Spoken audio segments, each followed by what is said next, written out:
Hi friends, ఈరోజు మా ఇంటి దగ్గర ఒక అద్భుతం జరిగిందండి. చూడండి, ఒక జరుగుడ్డు, జరుపోతు, నాగుపాము రెండు ఇక్కడ తెర వేసుకొని ఆడుకుంటున్నాయి.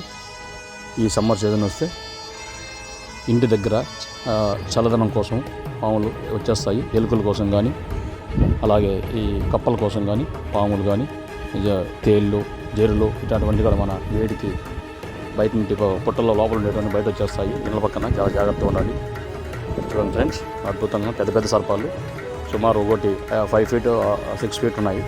రెండు పాములు సుమారు 6 గంటల సేపు మా ఇంటి పక్కనే కాలువ ఉంది, ఆ కాలువలో ఆడుకుంటున్నాయి. కాబట్టి టేక్ కేర్గా ఉండండి ఫ్రెండ్స్ ఈ సమ్మర్ సీజన్లో. Okay friends.